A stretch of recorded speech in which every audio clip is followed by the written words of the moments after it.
You didn't fight. There was no final conversation, no slam door, no we need to talk. One day you were talking every single day about nothing, about everything, and somewhere along the way, the gap between messages got longer, a week, then a month. Then you genuinely can't remember the last thing you said to each other. Nobody warns you about this kind of loss.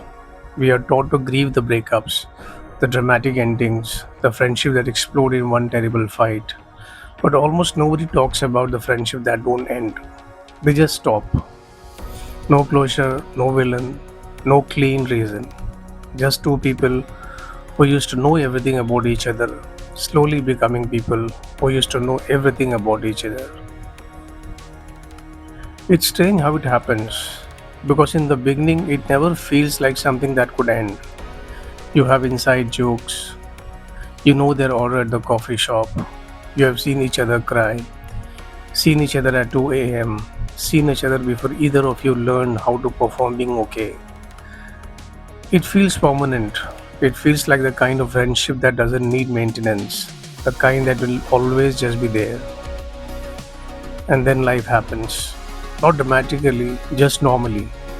A new job that takes more hours, a move to a different city, a relationship that becomes a priority, a different schedule, a different rhythm, a different season of life. None of it is anyone's fault. That's the hardest part to accept. There is no one to be angry at. Not them, not yourself. Just time, doing what time does. So why don't we just reach out? Because the longer the silence goes, the heavier it gets.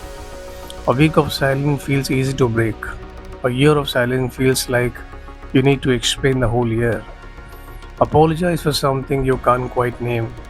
Address an absence neither of you caused on purpose. So instead, we say nothing. We let I shouldn't text them become a thought. And that visits and leaves without ever becoming an action. And here's what makes this kind of loss so particular. You don't get to grieve it properly. There is no ceremony for a faded friendship. No one brings you food, no one asks you if you're okay. You are just supposed to quietly notice one ordinary afternoon that someone who used to be essential to your life is now someone you would feel strange calling out of nowhere. You carry that loss alone because admitting it sounds almost silly. I miss a friendship that just stopped. It doesn't sound like grief, but it is. Maybe the saddest part isn't even the distance. It's realizing that the version of you who had the friendship, who laughed that easily, who felt that understood, who tied to a specific time, a version of yourself you can't fully return to, attached to a person you no longer really know. You're not just missing them, you're missing a chapter of your own life that quietly closed without you noticing the door shutting.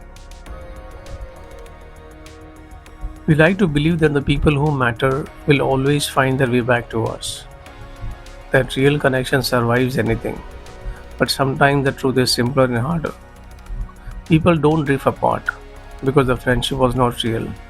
They drift apart because life doesn't ask permission before it changes shape. And sometimes two people who loved each other deeply simply grows into lives that don't intersect anymore. That doesn't undo what it was. It just means that it just means what it was belongs to a specific time that has quietly ended. I don't think every faded friendship needs to be repaired.